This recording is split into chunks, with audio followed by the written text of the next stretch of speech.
It's December 17th in the year 835. We're in the Tang dynasty capital, Chang'an, today known as Xi'an in central China. The Imperial Chancellor Wang Ya sees for the first time the instruments that will end his life. It's a strangely tranquil scene. Beneath a tree in one of Chang'an's gardens stands a trestle, and besides this, a saw. To the untrained eye, they resemble the tools of an artisan or craftsman, but Wang Ya knows that they are not this.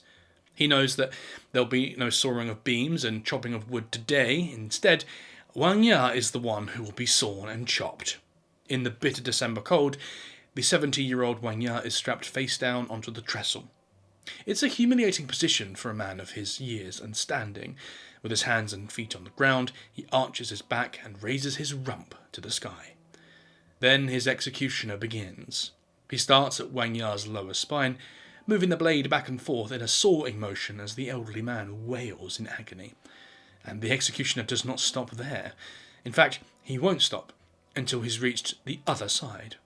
Wang Ya has met with the Yao Jian, or the waist chop. It is one of Imperial China's most ruthless punishments.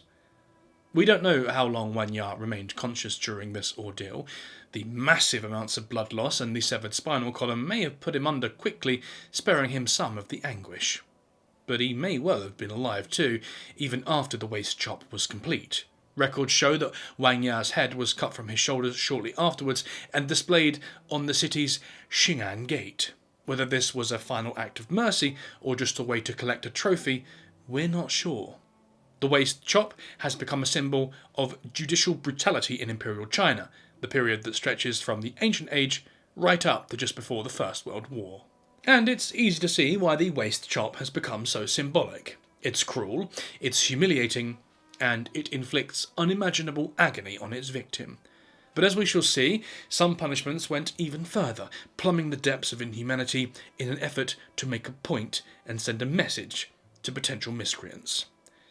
This is the story of punishments in Imperial China.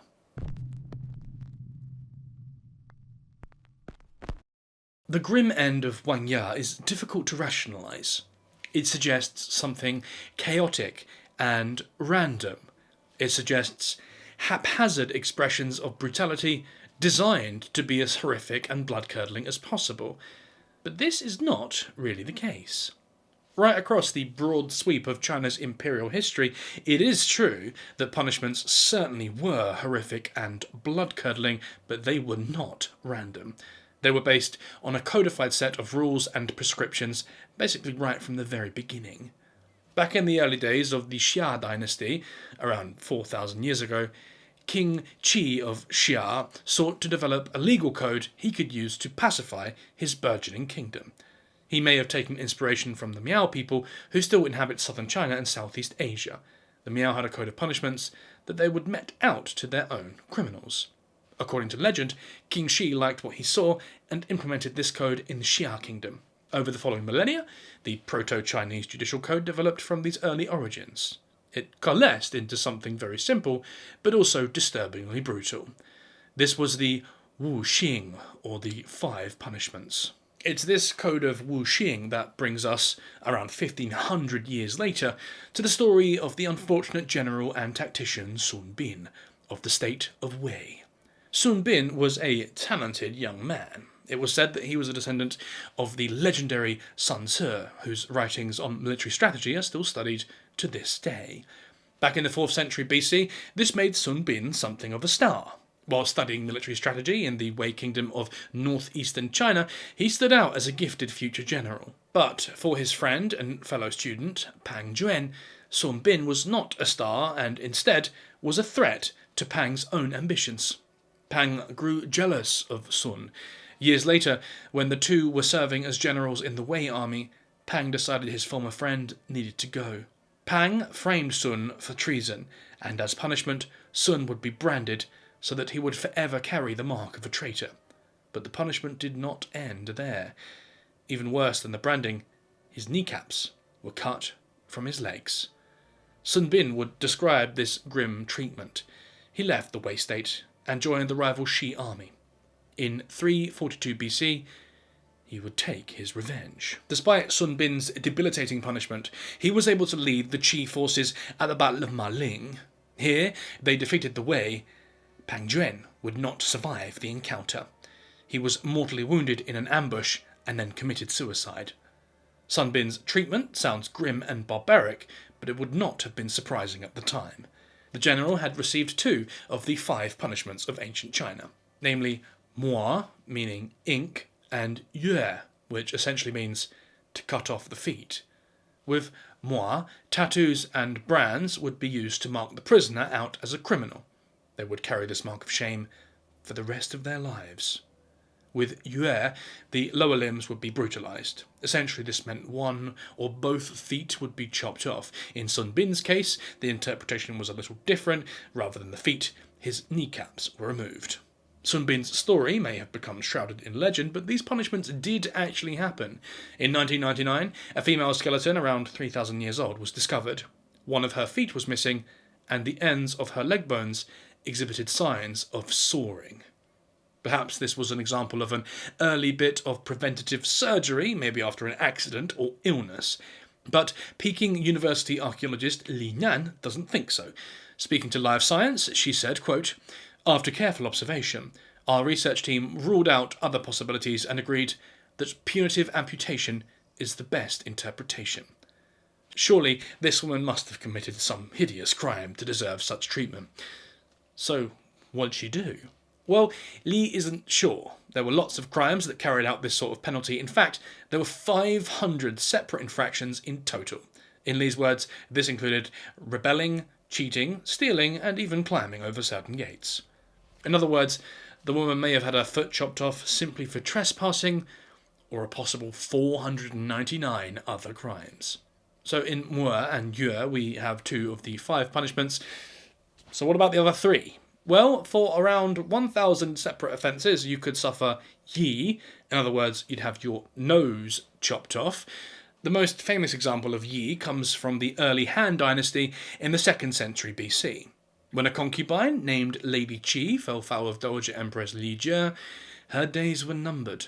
The Empress decided to teach Lady Qi a lesson by cutting off her nose. In other words, Lady Qi was sentenced to yi, but unfortunately for Lady Qi, there was far worse to come. The Empress also exacted several other punishments on her rival. She cut off Lady Qi's arms and legs, gouged out her eyes, slashed off her ears, poisoned her with a concoction of potions, and finally locked her in a pigsty, calling her human swine.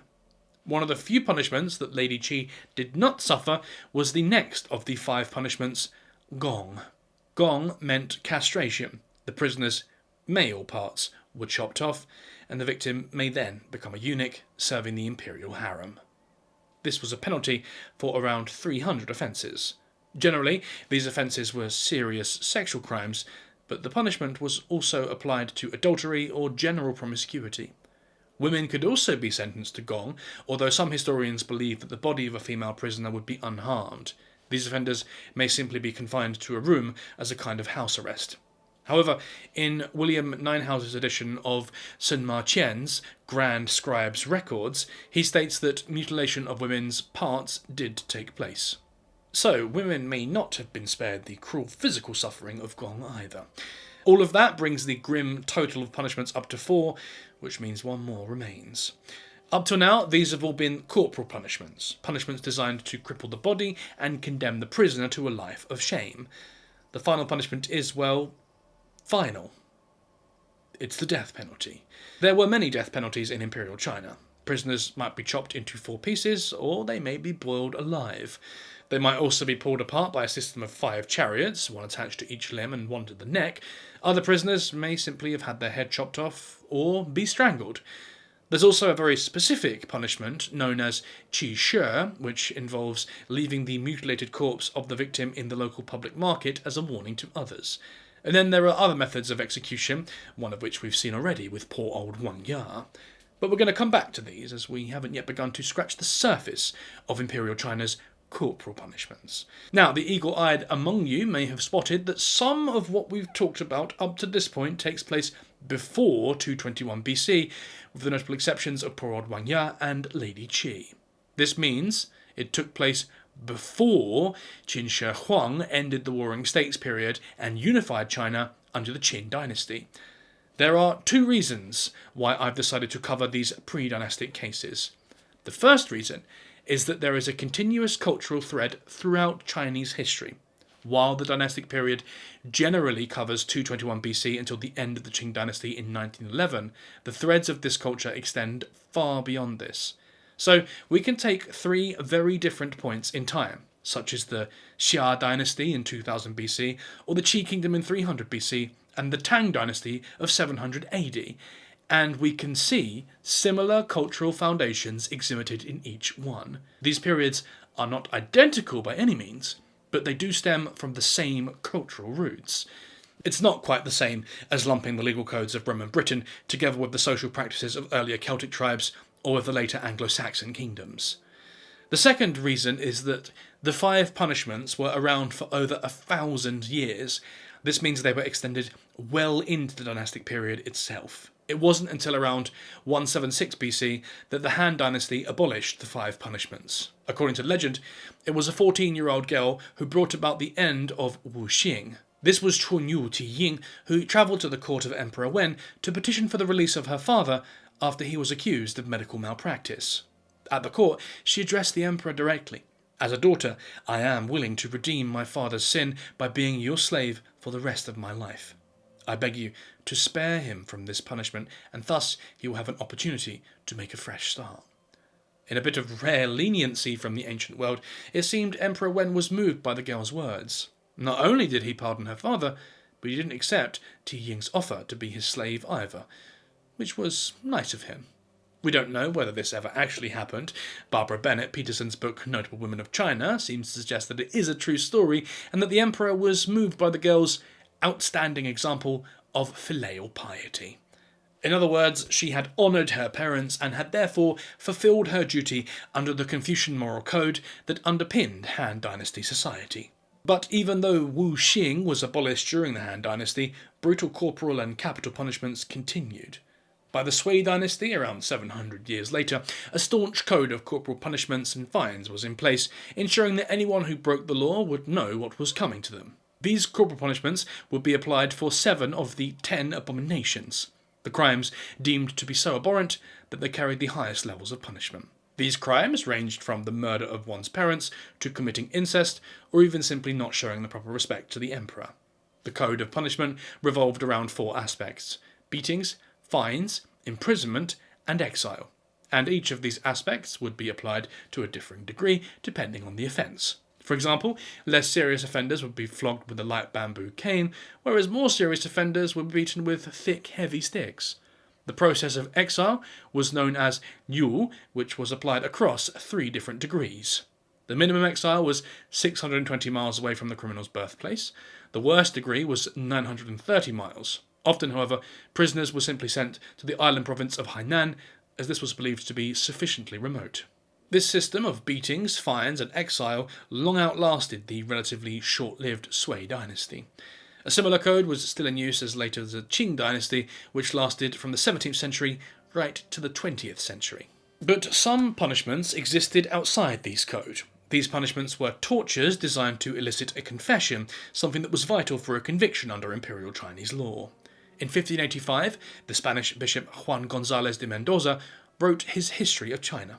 It was one of the first texts of its type from a Western observer, and in it Mendoza describes a brutal method of torture. They take 2 pieces of wood with holes bored through and put through these holes cords. And in the middle of these boards they do put the whole foot and strain the cords. And with a mallet they do strike upon the cords, wherewith they do break all the bones.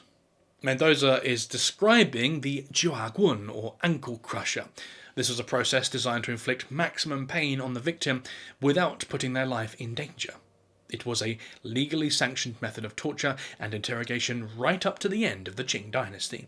But jiagun was only applied to male prisoners. Female prisoners would not have their ankles crushed, and instead would be subjected to jianzhe, or finger crushing. Mendoza provides an account of this too. The torments on the hands is given with 2 sticks as big as 2 fingers and a span long. The sticks are full of holes in all places wherein are put cords, and the finger of both their hands are put into the cords. Little and little they do pinch them, till in the end they do break them at the joints, with an incredible pain unto them that do suffer it. Another recorded method of torture is the red embroidered shoe. This was an iron-hot boot that was attached to the prisoner's foot. Once secure, it was heated until the surface of the metal glowed and the human flesh within the shoe began to cook. A confession was surely not far behind. Of course, torture was never the end game, it was part of the judicial process. That end game would come after the confession, and often this meant capital punishment. We've already talked about the 10 abominations of traditional Chinese law. These were the most heinous offences for the dynastic period, but the imperial judicial system didn't operate on a life-for-a-life basis. You could commit murder and still not be executed. Instead, you might be flogged, fined, and banished instead. Capital punishments were typically reserved for the 3 most serious of the 10 abominations. These 3 offences were not crimes against your fellow human being, but instead, or you guessed it, crimes against the state. For plotting a rebellion, for plotting sedition, or for plotting treason, you would likely be executed. At various points in China's imperial history, capital punishment was applied pragmatically. A prisoner might be hanged, or have their head cut off. This is certainly horrific to us from our modern perspective, but it wasn't designed to be cruel and spectacular. It was designed simply to get the job done. However, this was not always the case, and frequently prisoners were executed in garishly spectacular fashion. Several records exist of people being torn apart by chariots. The infamous fake eunuch Liao Ai was apparently ripped apart by this method after he attempted to usurp the young king of Qing in 238 BC. I've covered his bizarre and disturbing story in my video on Emperor Qin Shi Huang, China's great unifier. What you need to know is that Lao Ai's head and his 4 limbs were each tied to a chariot. These chariots were attached to horses, and the horses were then whipped and driven in opposing directions. The idea was to literally pull the body apart. Lao Ai and other people subjected to this treatment would experience minutes of mind and body-wrenching pain until finally their head was severed. In the ideal case, the head would be severed before the limbs, but this was certainly not guaranteed. It seems this punishment certainly did take place, but if you're a regular viewer of the channel, you'll know that it's quite hard to separate limbs from the body with horsepower alone. The saving grace is that it's likely this method wasn't used that often, although of course when it was, it would have been messy and drawn out. The Yaojian, or waist chop method we saw at the beginning of this video, was probably used more often. It would have been far easier for the executioners to control, as they didn't have to deal with temperamental horses and stubborn human sinews. Chinese official histories record numerous instances of this, spanning centuries, dynasties, even millennia.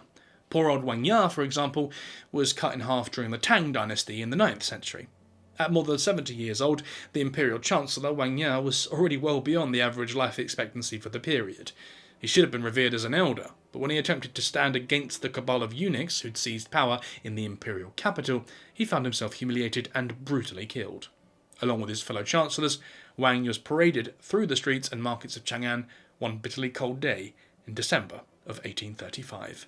Rather than showing their respect and deference, the people assaulted him. They hurled rocks and fragments of masonry as he passed. But it was their words that hurt most of all. They called him a traitor, a man who had served under 4 emperors and proved himself to be a capable politician and a skilled chancellor. Now he was being jeered and cursed by his own people. Finally, Wang Ya's humiliation was brought to an end. Beneath a tree in a Chang'an garden, Wang Ya was sawn in half. His head was lopped off and then hung onto the Xi'an gate as a warning to others. If you think that the sight of their elderly relative's head displayed on a pole might have been disturbing for Wang Ya's family, then you don't need to worry, because his family was slaughtered too, young and old. The only consolation is that their own executions were not carried out in quite the same grim manner. Wang Ya's story is disturbing, but it's far from unique. If you'll excuse the slightly unfortunate turn of phrase, Wang sits somewhere at the midpoint of the waist chops period of usage. Court official Li Si was executed in this way 600 years before in 208 BC. This came during the bloody power struggle that followed the death of Emperor Qin Shi Huang. In 1374, almost a millennium and a half after Li Si, and 500 years after Wang Ya, the poet Gou Qi met a similar end. Records suggest that Gol was sliced into 8 parts rather than 2 for his role in a planned rebellion. Legend has it this method was still being used during the Qing dynasty another 350 years later. The education administrator Yu Hongtu was apparently executed this way in 1734. Supposedly, the bloody trunk of Yu remained alive long after the chop was complete. The wretched man scrawled the word cruel over and over again into the dust in his own blood. This sorry spectacle apparently appalled the young Yongzheng emperor of the Qing dynasty, who outright banned the process. Although other records say that Yu was executed by decapitation, not the waist chop. I'll leave it up to you to decide which version of the history you believe. Now, so far I've made it sound like the waist chop is the pinnacle of barbarity, the most savage of all the dynastic period's punishments. But most would argue that this was not the case. Most would say that one form of capital punishment stands above the rest as the most demented of all, and this was of course the lingche, also known as slow slicing or death by 1,000 cuts. I've actually done an entire video on the process of lingche, and I recommend you take a look at that video once you've finished watching this one, if you like these kinds of topics. But I can't cover Imperial Chinese punishments without providing at least a brief overview of lingche, so here we go. During lingche, a series of slashes and amputations are inflicted upon the victim. Each one is designed to cause agonizing pain and to remove a portion of the victim's flesh, but they are not designed to kill. Under this method, death must come as slowly as possible. Numerous pieces of the victim's body must first be removed before he or she finally succumbs. The practice was first recorded as early as the 5th century and was deemed so horrifying that it was abolished numerous times over the following 1,000 years. In a plea to the imperial court of the Song dynasty in the 13th century, the historian Lu You provided a disturbing description of the process. When the muscles of the flesh are already taken away, the breath of life is not yet cut off. Liver and heart are still connected. Seeing and hearing still exist. Lu You was disgusted by the procedure and wanted it banned. He continued, "It affects the harmony of nature. It is injurious to a benevolent government, and does not befit a generation of wise men." But the practice was still very much in use as late as the Qing dynasty at the turn of the 20th century. Sir Henry Norman published an eyewitness account of such an execution in 1895. The executioner grasps handfuls from the fleshy parts of the body, such as the thighs and breasts, and slices them away. The limbs are cut off piecemeal at the wrists and ankles, the elbows and knees, shoulders and hips. Finally, the condemned is stabbed to the heart, and the head is cut off. The Australian, George Ernest Morrison, published a similar account that same year and described how the executioner used a sharp sword to, quote, make 2 quick incisions above the eyebrows and then draws down the portion of skin over each eye. Mercifully, Morrison stated the prisoner was likely deeply under the influence of opium, but not all victims of lingche were afforded such kindness. Lingche is unusual amongst ancient methods of executions in that it permeated right through into the modern age. One of the last judicial applications of lingche occurred as late as 1907, just 4 years before the end of the dynastic period in 1911. Photographic evidence even exists of lingche. Images of an execution carried out in Beijing on October 31st, 1904 are still widely available online, but obviously they are far too graphic to show on YouTube. They can be found easily, but fair warning before you go looking, they're not nice to see. Moving on though, from a judicial perspective, some fates were worse even than death, and worse than a lifetime of mutilation and shame, which brings us to our final story of today, the story of Fang Xiaoru. Fang came from Ninghai in Zhejiang, close to the modern city of Ningbo on China's eastern coast. He showed himself to be a gifted student, excelling in his study of Confucian philosophy and morality. In time, he rose through the ranks to become a trusted advisor to the Zhenwen Emperor. But in 1399, disaster befell Fang. His enviable position as imperial advisor was suddenly threatened by the Jingjiang rebellion as the emperor's uncle, Zhu Di, rose up to seize power. By 1402, Fang's cushy little world was falling apart. Zhu Di's armies were marching on the Ming capital at Nanjing. On July 13th, the city's garrison switched sides, and they opened the gates to the city, and the rebels swept inside.